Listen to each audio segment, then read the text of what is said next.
Welcome to the Virtual Memories Show. I'm your host, Gil Roth, and we're here to preserve and promote culture, one weekly conversation at a time. You can subscribe to the Virtual Memories Show through iTunes, Spotify, YouTube, Google Play, and a whole bunch of other venues.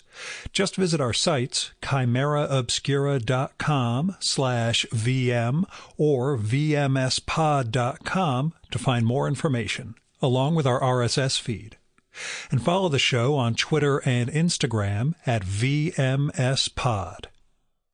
Well, I hope you had a decent Labor Day weekend. I did okay for my part. Pretended to relax a little. Went to a neighbor's kid's baby shower, which, went fine. Made some real progress on the next issue of Haiku for Business Travelers, which I've been dicking around on all summer. The previous one came out like Memorial Day last year, and I thought I'm going to do one a year. And, well, I got some stuff done. There's still a couple of major things that need finishing to get that out, but I'm hoping for this fall. Oh, I also read the books for my two guests this Thursday, and I didn't have too much anxiety about my upcoming conference and the overall craziness that's looming for my next 5 or 6 weeks. I'll be out of my mind with stress until just about mid-October, right before Yom Kippur. So like October 11th or 12th, things finally stop, or so I like to believe. But that's what I signed up for. On the plus side, or I guess the minus side, I retook control of my body in the last few weeks, or maybe my mind. I short-circuited some of my compulsive behavior that had really been racking me. I stopped snacking as a way of channeling that aforementioned anxiety. And I, in the process, managed to drop 10 pounds in like 2 weeks. And that actually has my body, and I guess my mind, feeling a lot better. I was just concerned that I couldn't shed some of the weight I put on this year, because I had this neck injury in January and things went on and off since then, and kind of derailed a lot of my exercise routines and all this stuff, and then the anxiety, blah, blah, blah. And I felt like I was declining. I felt like I was stuck somewhere, and every night I'd be pissed off at how I felt, and every morning I would tell myself I will change today.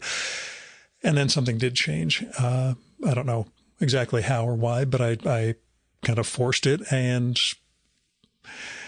there we are. I just figure it's going to be tougher every year to make corrections. So I'm kind of glad to see that I can still rearrange my brain and my body.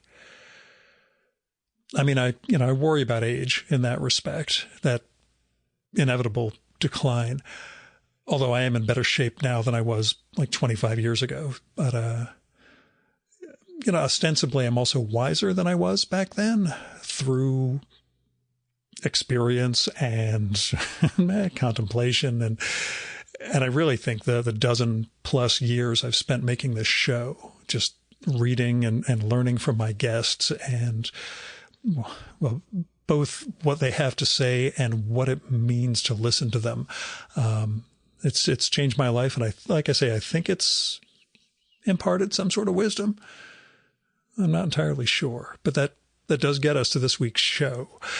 See, my guest this time is Nicholas Delbanco, who has a new book out today, Still Life at 80, a memoir. It's from Mandel Villar Press. Nicholas has been on the show twice before, and with his first foray into memoir, we figured it was time for a new conversation. So Still Life at 80 it's a marvel.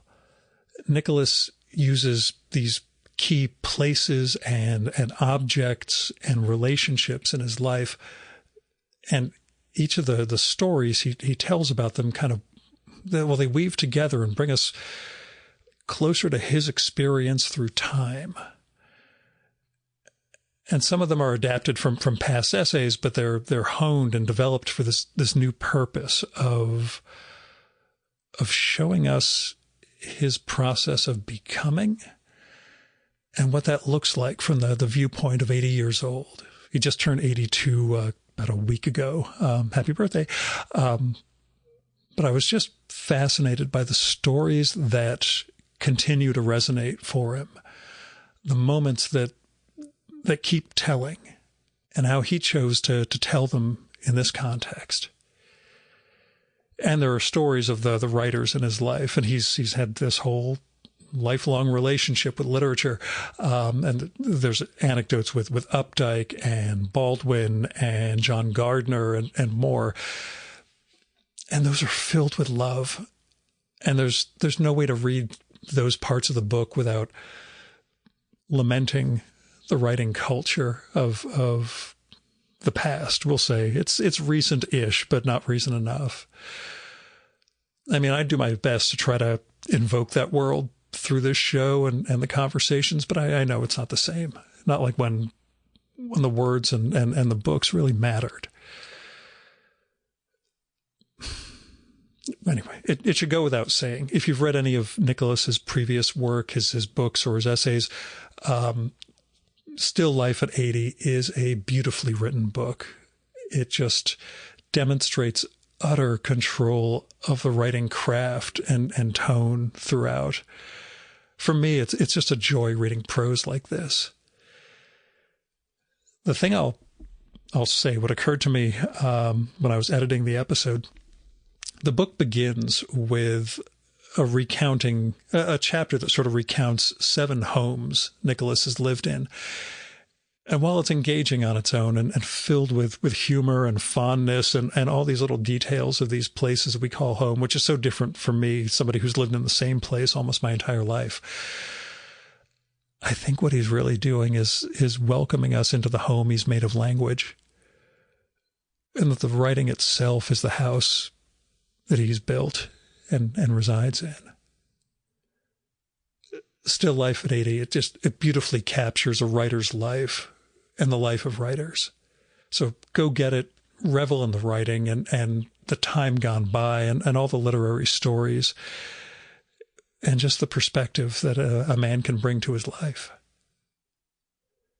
Now, for my part, I was really happy to get to sit down with Nicholas again and go out to lunch with him and his wife, Elena. It was my first trip to Cape Cod. I had a biotech conference in Boston that I set this up around. So I left first thing in the morning, took 2 hours to get to his place. We had a wonderful time together, a great lunch, great conversation for the 3 of us. And then I had a 6-hour drive home, which was all worth it. It was grinding, but you know, it's a small price to pay for getting to be part of this world, you know. Now, as caveats go, there is this dehumidifier. We recorded down in his basement. There's this dehumidifier that kicks in around 15 minutes into the conversation and runs for about 15 minutes. I had to sample that out, but you're going to hear like audio artifacts and the tone of the voices change a bit when we do that. And when he talks about his father and business succession, he actually means his grandfather. You'll figure that out in the context. And I mispronounced elegiac and called it elegiac. And Nicholas was kind enough to pronounce it correctly twice without directly correcting me. It is not as bad as when I mispronounced P.G. Woodhouse's name with Robert McCrum, which still burns me. But still, I figure I should own up to it. Now, here's Nick's bio. Nicholas Delbanco is the author of more than 30 works of fiction and nonfiction. At the University of Michigan, from which he retired as the Robert Frost Distinguished University Professor in English, he was director of the Helen Zell Writers Program, and for 25 years, the Hopwood Awards. As the founding director of the Bennington Summer Writing Workshops, he created the low-residency MFA program. He is a recipient of the J.S. Guggenheim Memorial Fellowship and was twice awarded the National Endowment for the Arts Grant in Prose Fiction. He has served as chair of the fiction panel for the National Book Awards and as a judge for the Pulitzer Prize. With his wife, Elena, he divides his time between Manhattan and Cape Cod. And now, the 2024 Virtual Memories Conversation with Nicholas Delbanco.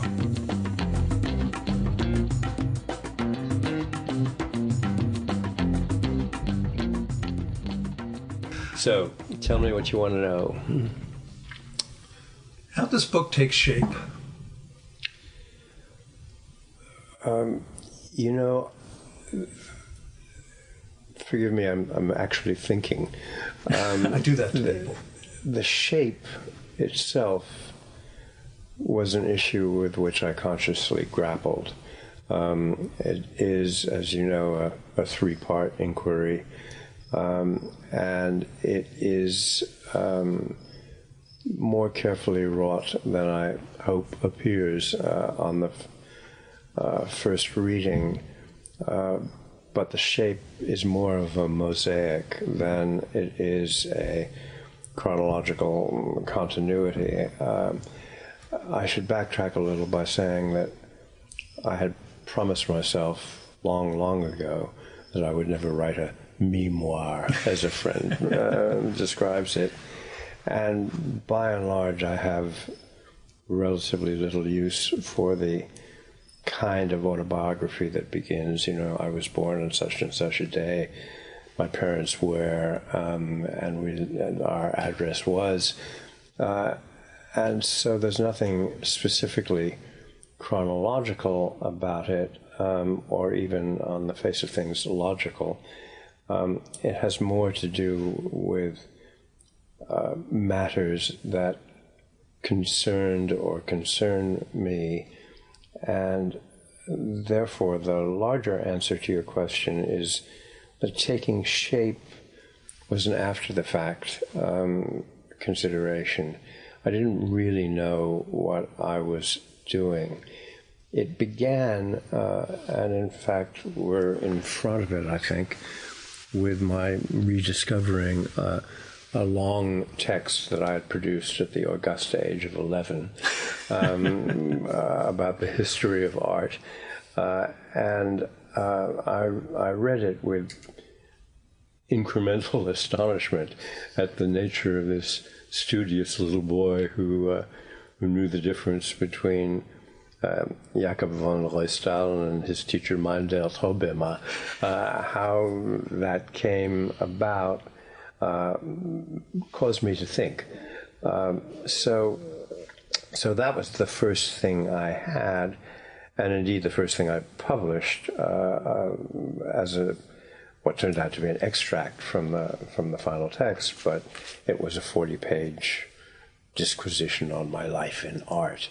And once I'd begun that, I began to consider the idea of going on in that vein.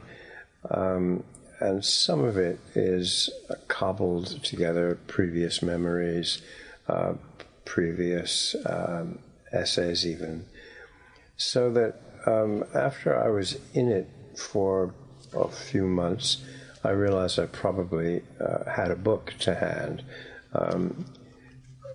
all of which is a long way around to answering your question. And by the way, as an aside, I should say I'm very grateful for this occasion, principally because it's a chance to see and talk with you again, but also because it's the first time I've talked about the book. And therefore, I realize this question might be asked of me by people who will be less tolerant. Indeed, the book is going to technically be published on September 3rd, and that evening I'm going to give a reading from it in the local library here, the Wellfleet Library, and by that time maybe I'll have a cannier answer or a quicker one. The short and now perhaps distillate response is it took shape inadvertently. I didn't know that I was going to write such a thing when I began. The pieces began to fall into place, and a lot of what I ended up doing had to do with placement. As you know, the first beat of the book is about the houses I and we have lived in, and the last beat of it has to do with certain objects, things of this world, which was the original title for the whole. You've seen and photographed all three of them that I focus on at length. And I am still surrounded by these things and hope to be a while longer. And so as a memoir, to begin with a discussion of houses and end with some art objects is peculiar, or at least particular. And that's the sort of book I found myself writing. On the way, and by the way, I began to ruminate on the business of autobiography and memoir composition as such. And so there's a good deal of that in this text also. And the people. There's a lot of the mentors and other key figures. The people, my life has been, by and large, engaged in literature as a reader, as a teacher, as a writer. And it seemed only appropriate to limit the folk I talk about to writers. There are other people in my life or whose emphasis was elsewhere, but not so for this book. So it's a gallery, if not a galaxy, of fellow travelers. Mm-hmm. And you mentioned the three art objects in the finale of the book. We're sitting in a room surrounded by books, including a whole bunch of your own. Mm. There is a point late in the book where you mention selling the house in Michigan and deaccessioning, and the notion of getting rid of books. And because the moment you started with the getting rid of things, I thought, well, eventually he's going to get around to the books. Yeah. What goes into actually deciding I can part with this? There were two such seizures. The first, which I don't write about, had to do with our departure in 1985 from the house in Vermont to the house in Ann Arbor, which we called home for 30 years.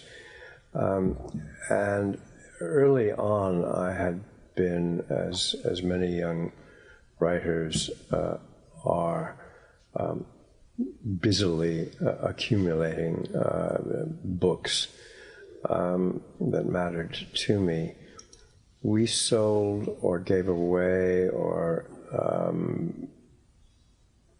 mostly traded, because there was a good used bookstore near us, I think something like 4,000 books, because when I priced what it would cost to move the whole damn thing to Michigan, there just, there wasn't a truck large enough to be cheap enough to make any sense of it. So I had a spasm of shelf clearing in my early 40s. And I realized, in fact, after the fact, that of those 4,000 books, there was only one that I really missed, because I really wanted to consult it again. Excuse me. It was a book about the Children's Crusade. I can't remember either the title or the author. Therefore, I've been unable to track it down. But that was an instruction. 4,000 books, which I could either replace at need or consult at need. And suddenly, though there are still many books around me, as you can see, the volume of them seemed less consequential. The second move, which is the one that I refer to in Still Life at 80, was more painful, partly because I had made a not-so-small habit of acquiring signatures in books from friends or acquaintances or encounters, and I had well over 1,000 signed books that were proudly displayed on my study shelf. That's a room that you hadn't been in because it was in Ann Arbor. That I did sell, or the majority of it. There are a few works by a few friends that I couldn't bring myself to part with, but the fact that I'd once had Toni Morrison or Saul Bellow sign books to me seemed less consequential than the Nobel laureates would to others. And in order, in part, to finance retirement, I simply disembarrassed myself of them. I regret that. Had I to do it all over again, I probably wouldn't have put those books up on the block. But there were also 2,000 or 3,000 other books that, fortunately, because I had a little local reputation, the Ann Arbor Library was happy to take them from me. But I miss them. My mother, who was a very literate person and who had been surrounded by books in her time, did say to me and my brothers, they can take everything from you, as had been taken from her and her family in Germany, but they can't take what you carry in your head. And indeed, what you carry is the title of a short story of mine, and what remains is the title of a novel of mine. I think that's true, or at least it's a truth by which I've lived, that if it's in your head, it doesn't have to be on your shelf. I'm going with Primo Levi as the quintessence of that, being able to recite the periodic Dante. tables. Doing Dante while he's in the concentration camp. I kind of figure that's the things we have to hold absolutely. And thus far, though I may be deluded, I think I still have it in my head. Not all of Dante, but I can give you the first lines, for instance. And so the actual physical objects mean a little less to me than having been in their presence and carrying them as an abstract entity with me. That said, I regret it. And had we space enough to have those 8,000 books back, 4 from Vermont and 4 from Michigan, I would probably be pleased, though I think my wife would be less so. You have a storage building off to the side. It reminds me of Otto Penzler, the great mystery and crime fiction collector. When I recorded with him, he had no heirs, or has no heirs, and decided he would rather sell the books while he was alive than know that something is going to happen when he's gone, that it's all going to be broken up.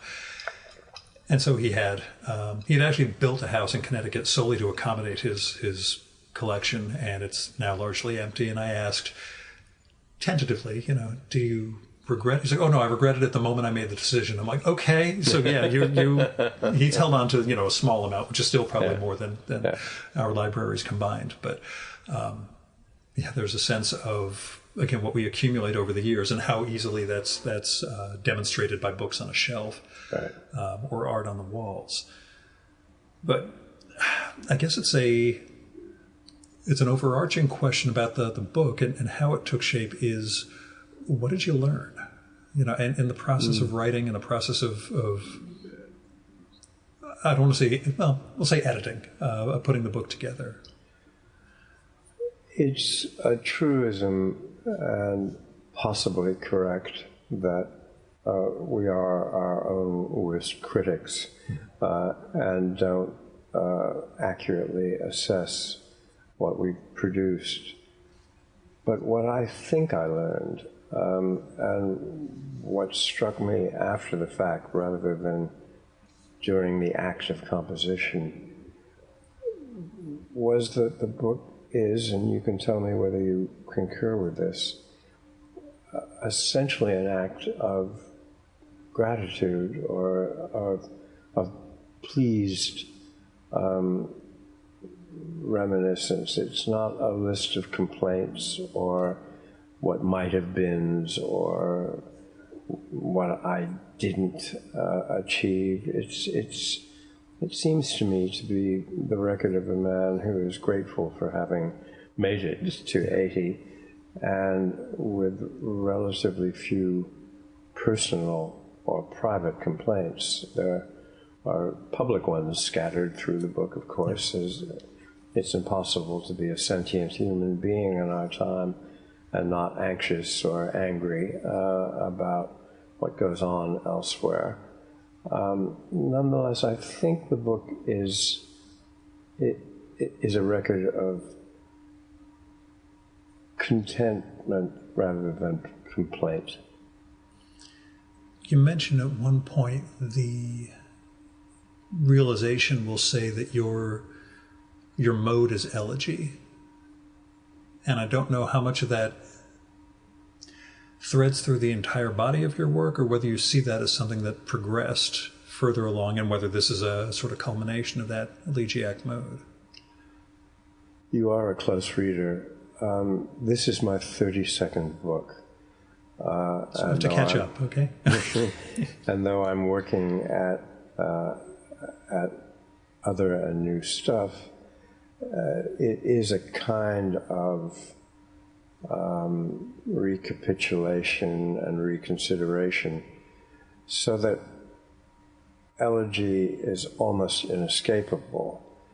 I don't think that was true of my early work. Among other things, the first-person pronoun didn't enter in, or when and if it did, it was a wholly invented I. It probably took till my first work of nonfiction, a book called Group Portrait, which came out, I think, in 1982, before I used the first-person pronoun and allowed myself to be part of the party. So the elegiac mode, or the retrospective one, for, I think, predictable reasons, has entered in increasingly.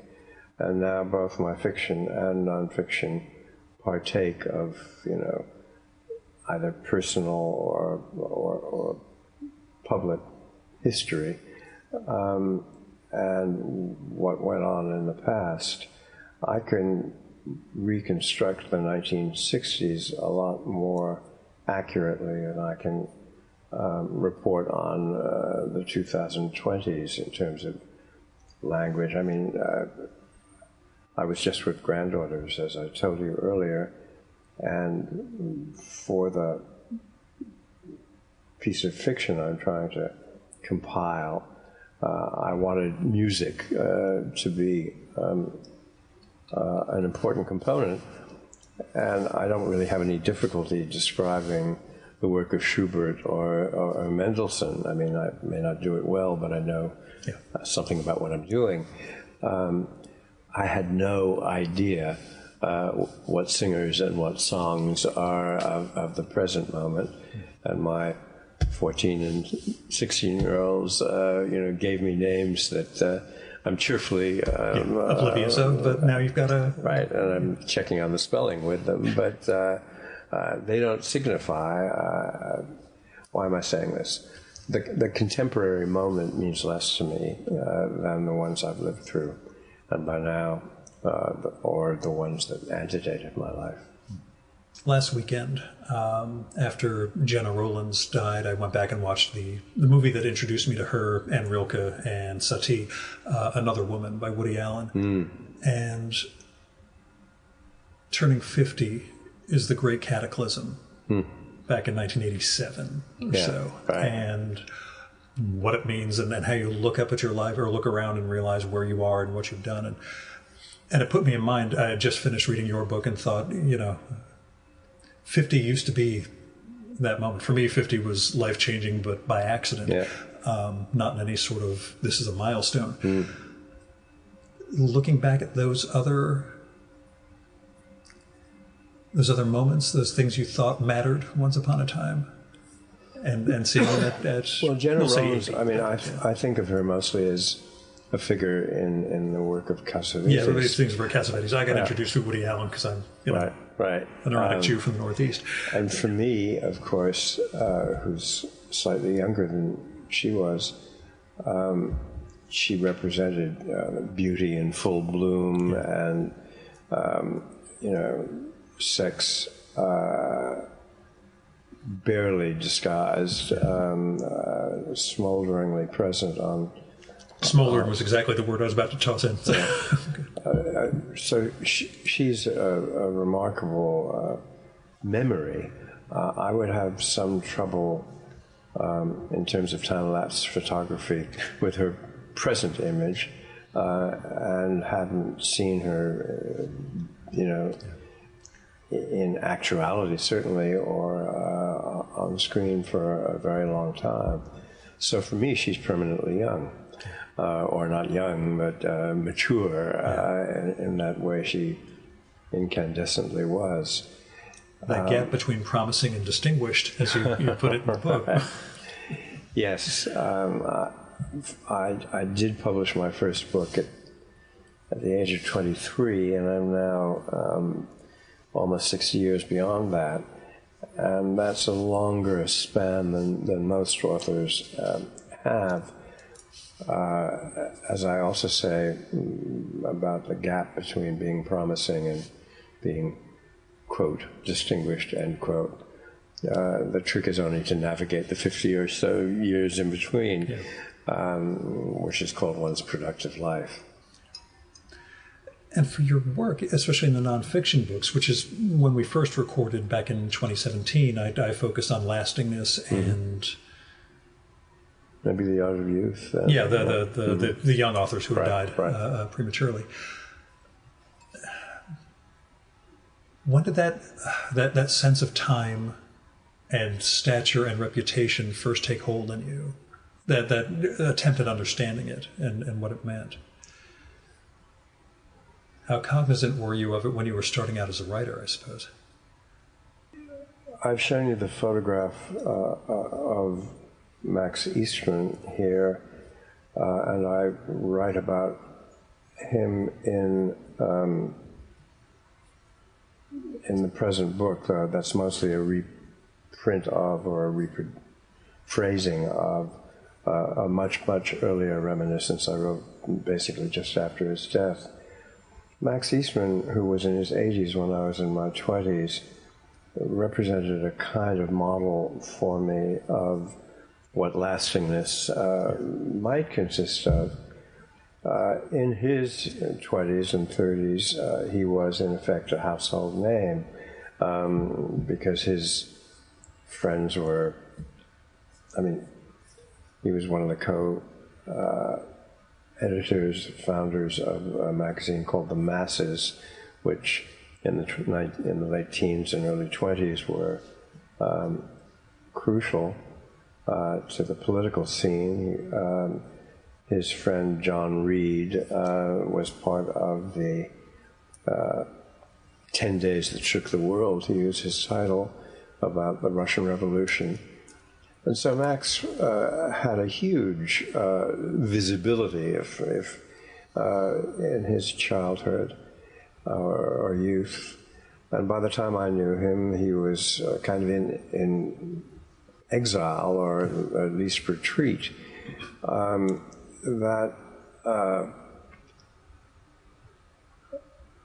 don't think I understood it at the time, but if you are fortunate enough to live to your 80s, your sell-by date is past. So I've been living through and with that for what now feels like a very long time. America is kind to its youth, pays attention to children year by, not even by decade, year by year. Probably the most salient example for me was that of Bret Easton Ellis, who was my student at Bennington in the year that he was producing Less Than Zero, which made him thoroughly famous. That's 40 years ago now, anyway, and his reputation think of Jay McInerney, also. His reputation, though it has been sustained in a certain sense, has altogether altered. I don't think there's any example of a long-lasting career which doesn't entail change. If you think of, to shift the artistic expression, if you think of the visual arts, probably the preeminent example of that is Picasso, who announced himself early on and ended up as the most famous octogenarian in the world of art. But that too entailed change and a history of fresh starts and shifts. So I was fortunate.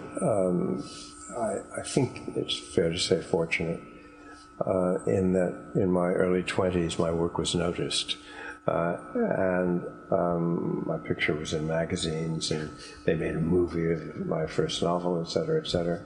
And in a certain public way, it's all been downhill since, which isn't to say that I think that my work has diminished, just the attention to it has, and there's no point in grousing about it or even trying to deal with it, because it happens to everyone, with a very, very few exceptions. And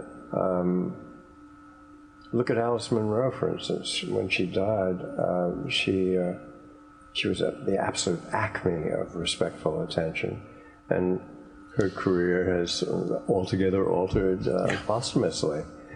But some of that is related, with some people, it's related to personal life aspects. I think all of it is related in hers, to yeah. Yes. But that sense of reputation waxing and waning. The last time I was in Massachusetts, I recorded with Mirana Comstock, whose grandfather was Conrad Bercovici, who I'd never heard of, and I read the introduction to this posthumous book of his, and all the press that's written about him in the 30s and 40s makes him out as, well, it reminded me of Stefan Zweig being the biggest writer in the world and disappearing for decades after his death. And now coming back. A chess story is one of my all-time faves now, but Bercovici is another one. Reading the prose is absolutely luminous, and yet this guy, who was a huge bestseller in his time, disappeared. In that case, there's also weird political, ethnic reasons that things happened to him. But the political and ethnic reasons are the ones that just are worth considering. I write in this book, as I have written before, about an old friendship with the now, alas, long dead James Baldwin. When Elena and I really knew him, because we were nearish neighbors in the south of France in the early 1970s, he was in a state of decline. You describe it that way, yeah. Partly it was political, because his heirs and assignees thought of him as insufficiently radical. Partly it was because he was away from the well springs of his work. But Baldwin was, he was never wholly irrelevant or dismissed, but he was a minor figure by comparison, certainly, with what has happened to him since. And this year, his centennial, I mean, it's impossible not to pay attention to the work of James Baldwin. And I think, even though he had a healthy ad levin of ego, he would have been surprised by his posthumous reputation. So it can happen. We deal with the obvious instances every day.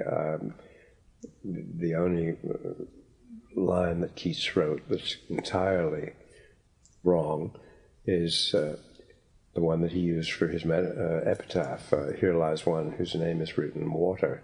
I mean, everyone pays attention to Keats in a way that no one did during his life. Think of Van Gogh, who killed himself, at least in part, because he was unable to sell any paintings. I mean, that's a reductive assertion, of course, but his reputation today is enormously other than that which obtained during his life. So it can happen that reputations increase rather than decrease. But by and large, the instance that you provided is the common one. Somebody who is of consequence. Yeah. Did it give you any comfort knowing that? You talk about, again, that diminishment of attention paid to your work. Knowing that that's something that great writers have gone through, any comfort whatsoever, and still burn your ass in terms of, they really should have jumped on this novel of mine? Or, I think the feeling of being passed by, of having been the person who got prizes, and becoming the person who gives them, but doesn't receive them any longer. That, as I say, is almost inescapable. And in the natural order of things, the reaction to it is what interests me more. It used to bother me in ways that it doesn't any longer. When I was in my 40s, 50s / prime, I was always sort of arm wrestling with, the person who was ahead of me in the line. I by now am, if not amused by it, bemused by it. It doesn't bother me in a way that it did before. So, yeah, there's a kind of comfort in that. And did the example of Baldwin, Updike, some of the other writers you mentioned who were way up in the pantheon, there's a degree to which not a lot of people read Updike today. It's not a degree, it's an absolute. Okay, I'm going to say it straight up. Yeah, Updike's kind of faded in his death, or since then. John was very conscious of his standing in the leagues, as it were. I mean, I remember sitting with him on a beach on Martha's Vineyard way back when, and in the height of his ascendancy, and he kind of drew in the sand, the size of Henry James, the size of Philip Roth, the size of John Updike, vying for them. He was probably excessively conscious of his standing, but I don't think he ever would have predicted, I certainly wouldn't, that he would be so superannuated so soon. People were saying that the Rabbit Quartet was going to be the record of America in the 50s and 60s, and now nobody reads them. It may come to pass, if he gets the kind of biography that he deserves, that people will resume paying attention. But boy, that foot race with Philip Roth is one he lost, and by a long chalk. Yeah. There's a question I've had with other guests as to whether Roth survives another 20 years. I doubt he will. Yeah. The one I was close to, and a colleague of at Bennington, was Bernard Malamud, who's also sort of gone into the, if not the absolute oblivion, into a steep decline. Nobody's paying attention to him or reading him any longer. I think some of his work may return and be revered again as it was in his lifetime, but he's basically all of them. Norman Mailer doesn't sell anything. I was watching the Bellow documentary on PBS, and you get his aficionados among older white male authors, and then you get a black professor and a woman coming in with, let me tell you some things about Saul Bellow and the writing, exactly. And you realize, not just in a PC way, but in degrees of a lack of empathy towards, people outside of, or in certain ethnic groups, or. I think part of the rush of modernity, which is to say the speed at which reputations are made and lost, or has, of course, to do with our technology, but the pattern you've just been describing and we've been discussing, I think, has accelerated since. I mean, the names we've named, Bellow, Mailer, Updike, Roth, etc., all had a longer shelf life than this year's superstar will. There are reputations that ascend and descend more rapidly than they used to. And more around book contracts and figures and Instagram followers. Exactly. And it's, exactly. Yeah. Right. Survival, I guess, has always been my vibe in terms of trying to figure out what actually lasts and what makes something last. And we know so much of that is accidental in its way. But as you put it in the book, the body of language enlarges. You keep at it despite years, I do. I did this morning before we met, and I will again tomorrow. But it is more a private than a public act now. I mean, there was a time when I was convinced that, with the publication of each of my books, the world would stop turning, nuclear disarmament would be declared. Diseases Finally, Delbanco has solved it for us. Exactly. I no longer delude myself that it makes any kind of public difference. I comfort myself at the desk by the pure pleasure of being there. Did this book make you reevaluate your parents?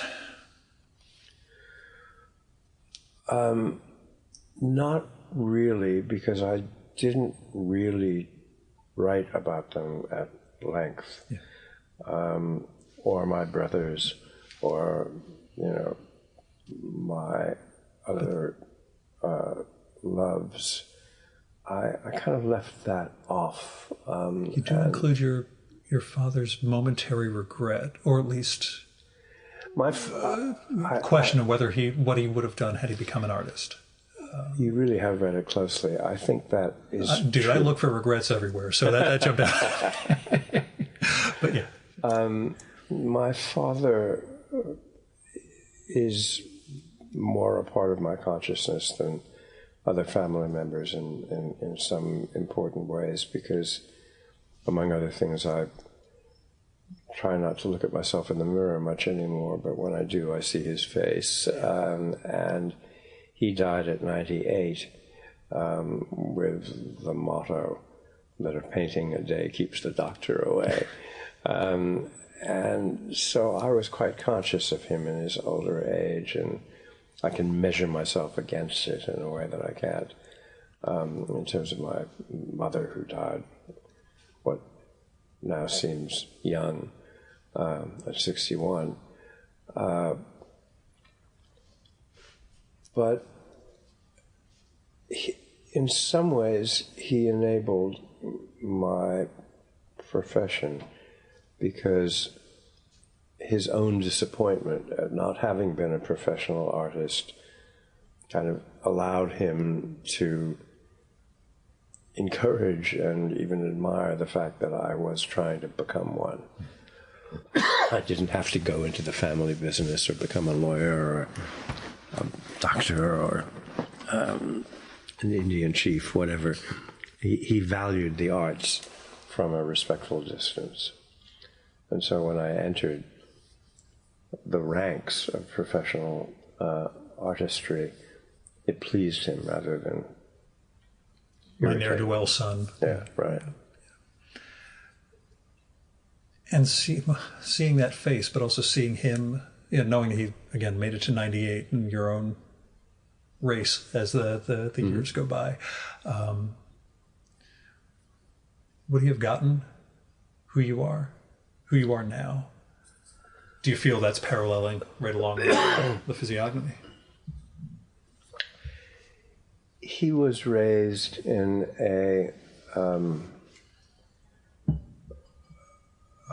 I was raised in a traditional family structure, certainly, but he was born at the beginning of the 20th century, and I think he had fewer options. His father ran a business, and it had been his father's business before him. And in the way of such things, it would have been the case that my father's elder son take it over. My father's elder son, my uncle, either had or feigned a nervous breakdown and said, "I can't do this." And he was a very, very, very intelligent person, and basically shunted that responsibility off to his kid brother, my dad. So I don't think there was really ever a time when my father seriously contemplated a life other than the one he lived, at least until his retirement, and in retrospect, meaning he willingly shouldered the duties of middle-class responsibility. And as I write, my mother used to say, "We're not rich enough to afford anything other than the very best." And she meant, I mean, her standards were high. Both of them came from that category of German Jews who didn't really quite believe that Hitler meant them, and who were surrounded by, if not luxury, at least substantial kind of thingness. There were objects everywhere. Like you say, the trappings that trap us. Yeah, exactly. So a long way around to saying that I don't think my father really, until his 60s, ever seriously contemplated the idea of becoming a free spirit and an artist and what have you. He was given a Wanderjahre to travel in America before he took over the reins of the family business, but it was clear that he was going to. I can only speculate as to his regret. But he lived a happy life. He was a contented sunshine man, as they used to say of him. And I don't think he seriously second-guessed his way of being in the world. How has your writing changed?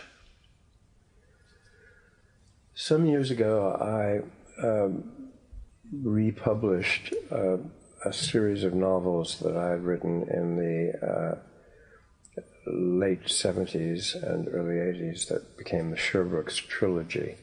There were 3 books: Possession, Sherbrooks, and Stillness, and they were individual sequential texts. Dalkey Archive Press flatteringly asked me to, or said they would like to reissue them, and I said yes, under the condition that I could rewrite them. This is meant to be an answer to your question. Though that's probably the only instance in which I was thoroughly conscious of that sort of analysis, I read those 3 books, and because, among other things, they antedated the computer, there were no files that allowed me to reproduce them. I had to retype them, in effect. So I paid close attention to my youthful self. The good news, I think, is that I'm a better writer now than I was then, and the bad news is the same. So I spent a lot of time reconsidering or revising, reviewing what I had written when young. I think my work is a lot less show-offy now, and I know that it was show-offy then, full of, to use a word I would have used, rodomontade. And so I've come increasingly, I think, to embrace the notion of power in restraint, and that less is more. My books have gotten shorter and less flowery, and less obviously experimental. That probably is a characteristic of older age in artists, that they tend to be, I won't say reductive, though that word applies. But when you think of, I'm not comparing myself to them except in terms of age. When you think of the old Monet, the old Rembrandt, the old Wallace Stegner, to come back to literature, almost without exception, they get simpler as they get older. And I think that's a model I'm attempting to follow. I think we talked about it previously, how Roth's books also, by the end, he's under 200 pages a piece, Right. just compressing and compressing. I also am remiss, I should have mentioned when you brought up the books you had to give up, the Philip Roth Personal Library in Newark. I got to visit and record when they were launching it, and seeing those dedicated books that he had and the notes from DeLillo and all these various other figures writing to him was, kind of a thrill seeing that. But he was also had to give to Newark because Sure.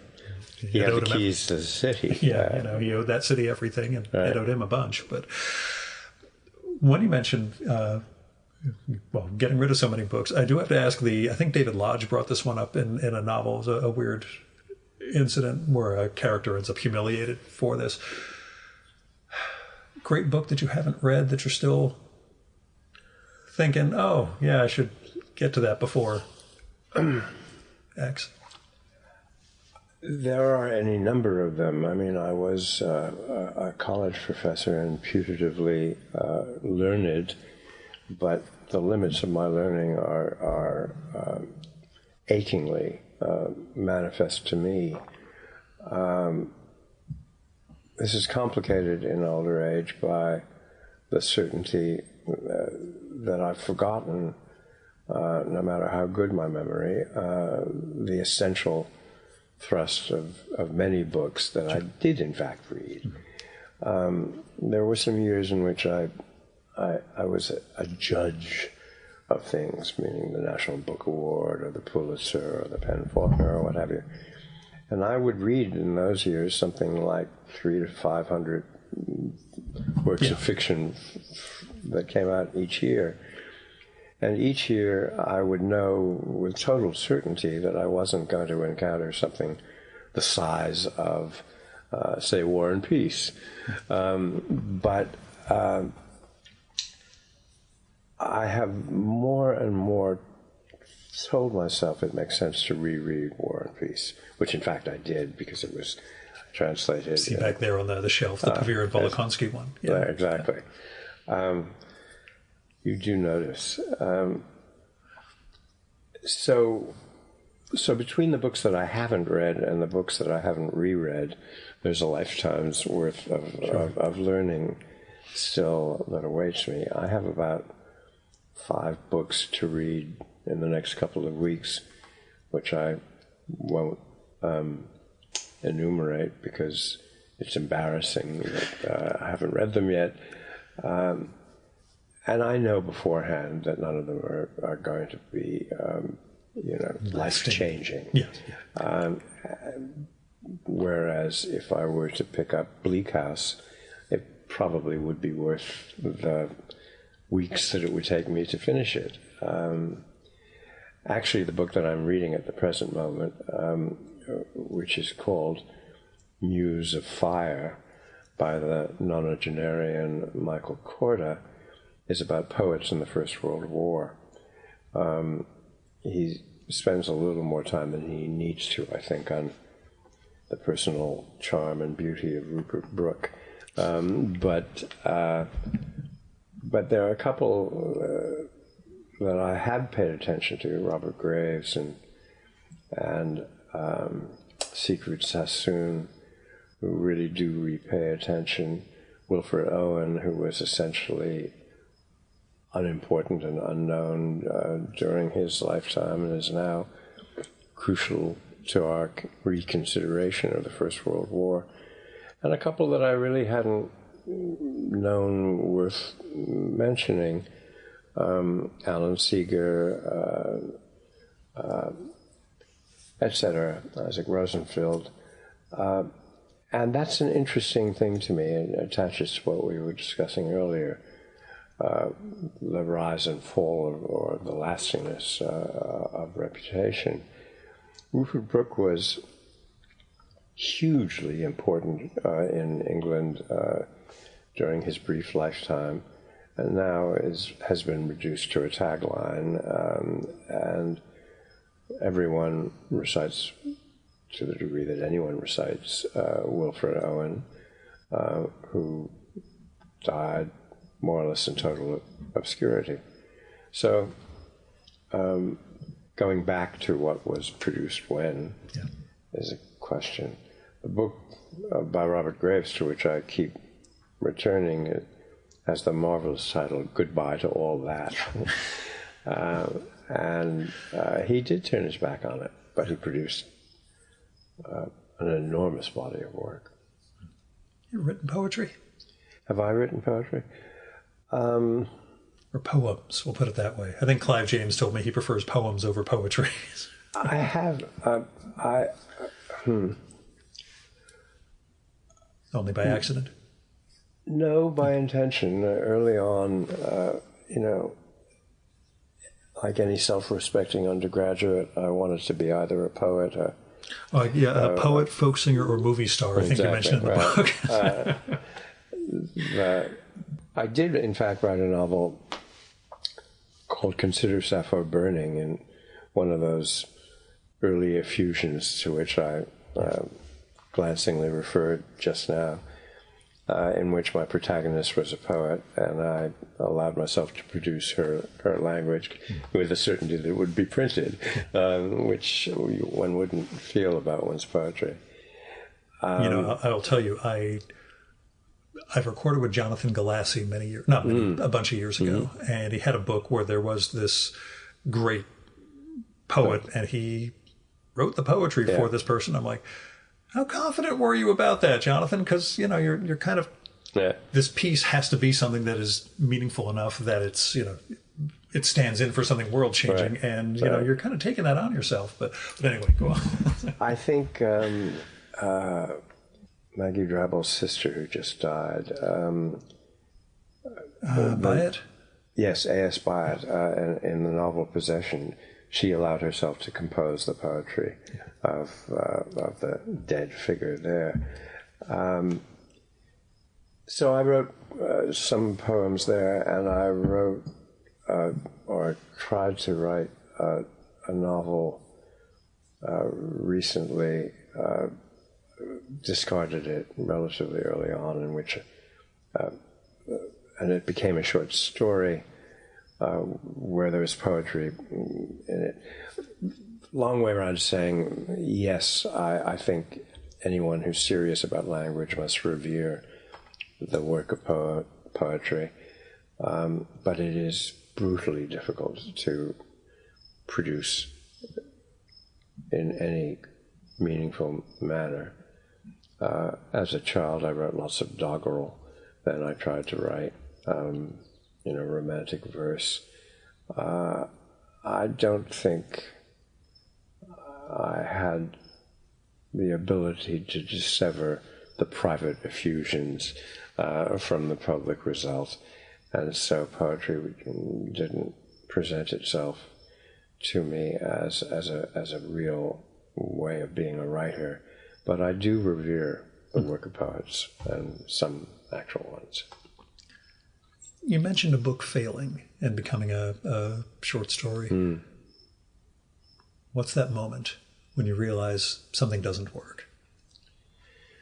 Or is it different? It's a curious moment, which I think any writer has, and it really doesn't have much to do with how hard you work at it.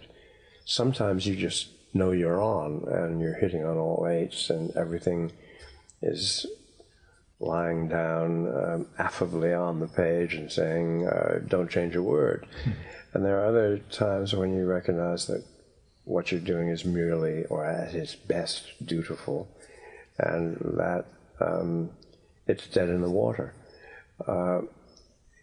It usually takes me less long to recognize that it's dead in the water than it did with the text to which I just referred. And it was a novel that I completed and realized that there wasn't much point to it, and that it was a function of my dutiful act of composition.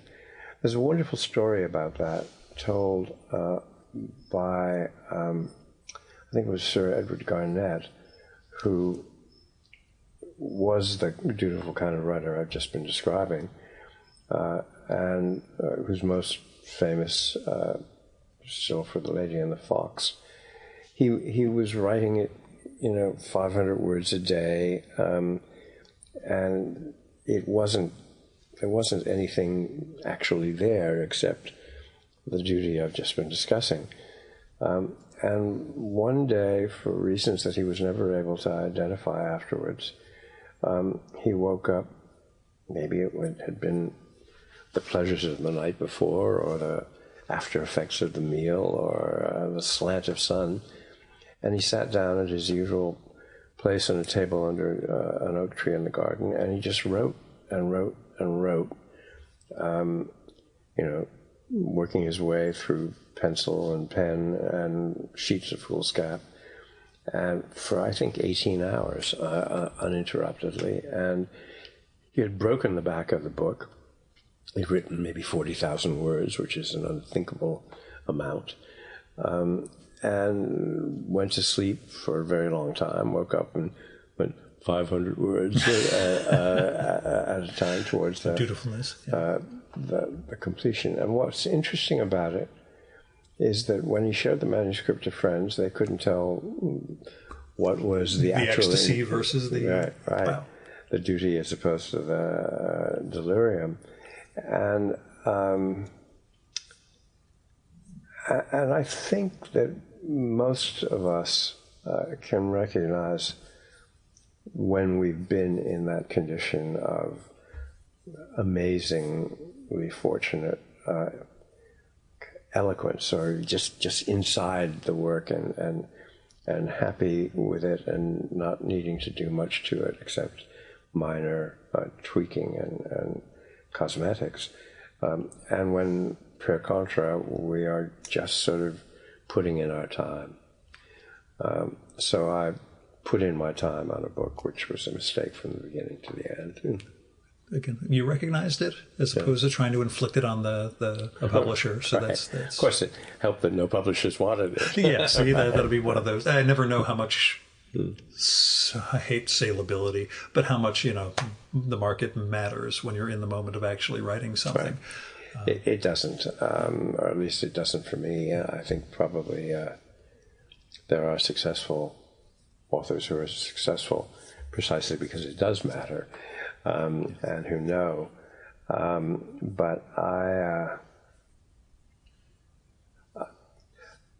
I've said this now several times and don't need to repeat it.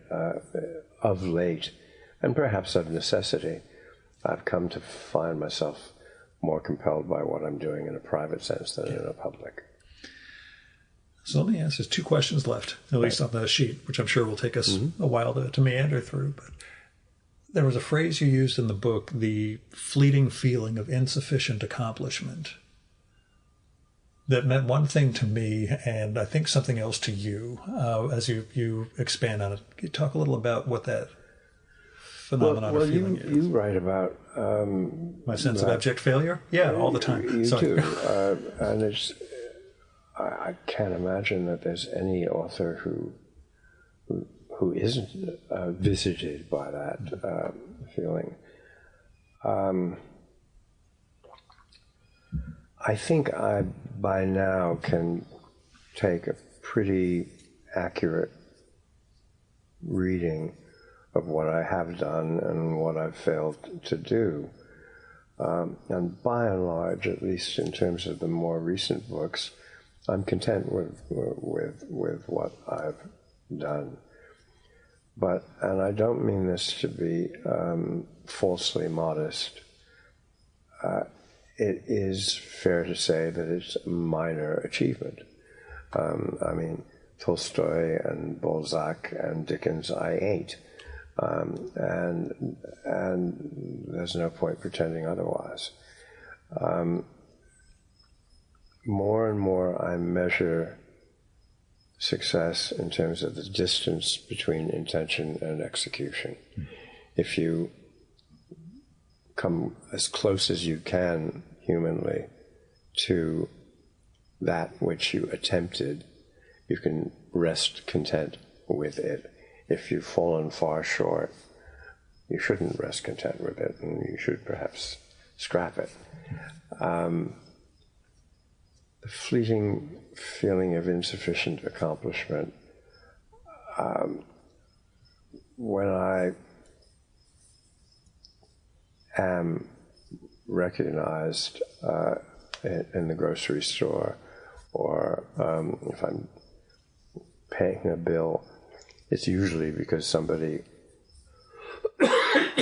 knows the work of my far more publicly famous younger brother. And I've gotten over trying to correct the record there and say, no, I didn't write that book on Melville. It was his. Only very rarely does somebody compliment him on a short story that he didn't write. How do I answer this? Except, well, I've answered it briefly and perhaps sufficiently. The long one, the long reach, and increasing certainty that one doesn't have it anymore, is worth pondering. I mean, if you're a ballerina or a baseball player, you kind of know the results are visible. Yeah, the results are visible, and the terminus is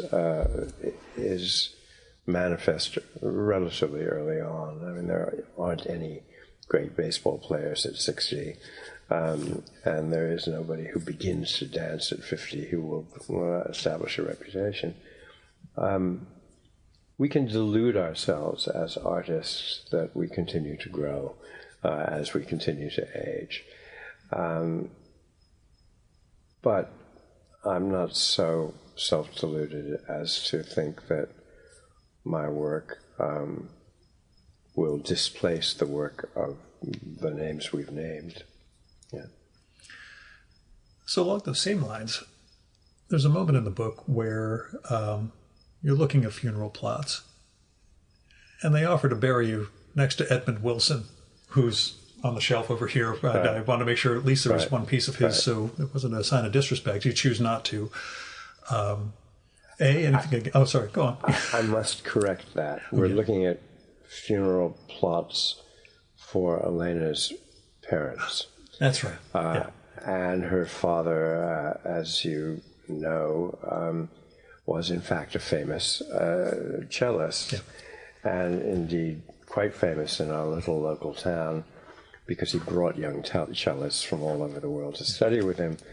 And so there was much music in wintry Wellfleet. And when Elena and I went to the town hall to bury him and his wife, the town clerk, once she'd identified us, said, "Oh, Bernie was famous. Let's bury him next to the other famous fellow, Edmund Wilson." I wouldn't have qualified, I don't think. She wouldn't have said, you belong there.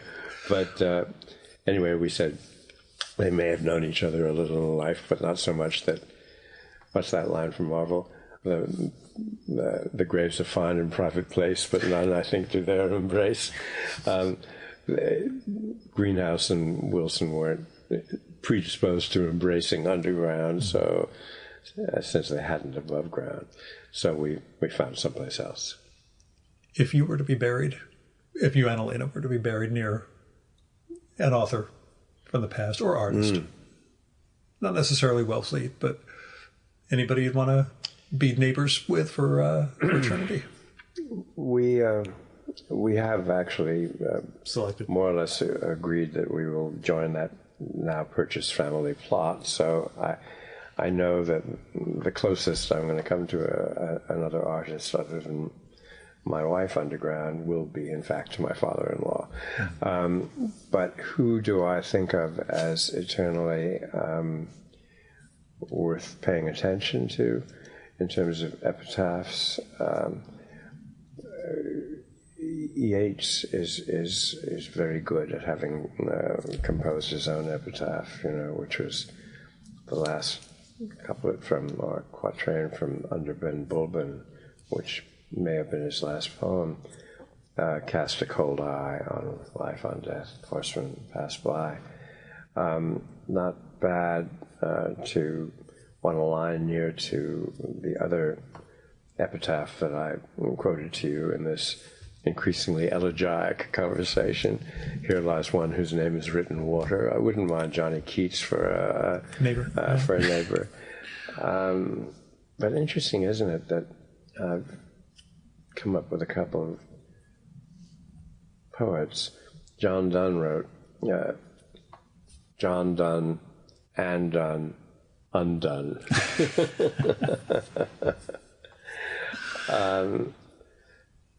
I'm not sure which prose writers I would say move over, Buster. I want an inch of your soil. There are too many of them to name. I'll give you a real last question, and trying not to be as elegiac as I have been. What are you working on? What's looking forward for you? I'm working on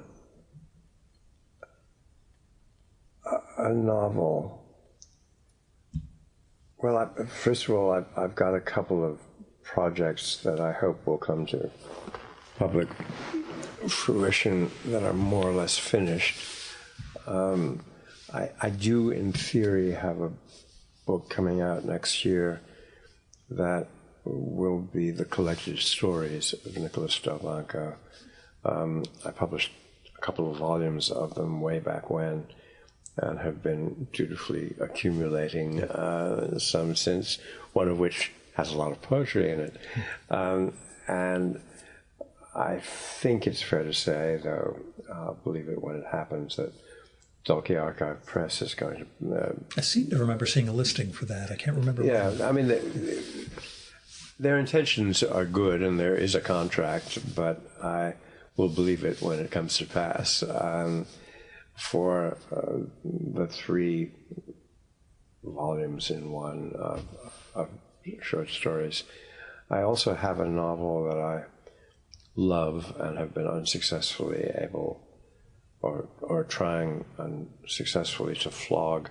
That's a short historical book written in the voice of Cora Crane, the wife of Stephen Crane, who it seems to me was a fascinating figure, or at least she fascinated me.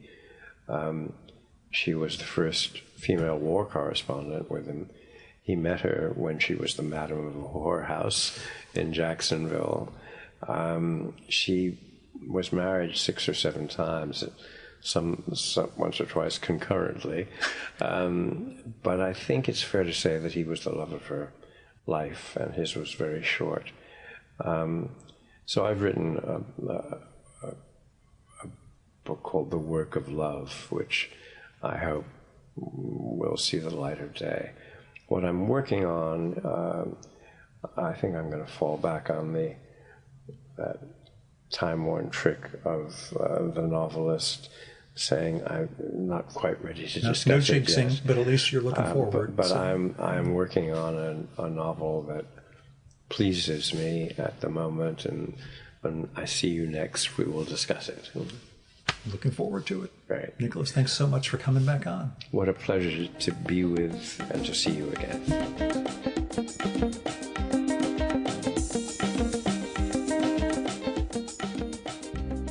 And that was Nicholas Delbanco.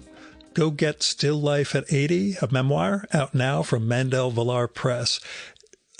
it really is a wonder. I hope I got that across to you in the introduction and through our conversation. And you should go check out Nick's novels, nonfiction books, essay collections.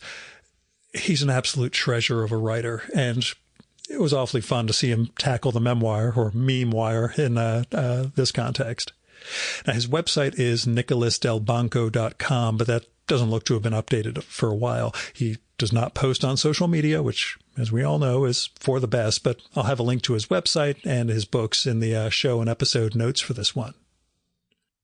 Now, you can support the Virtual Memories Show by telling other people about it. Let them know there is this podcast comes out every week with neat conversations with writers and artists and cartoonists and translators and publishers and musicians and all sorts of other culture-making people.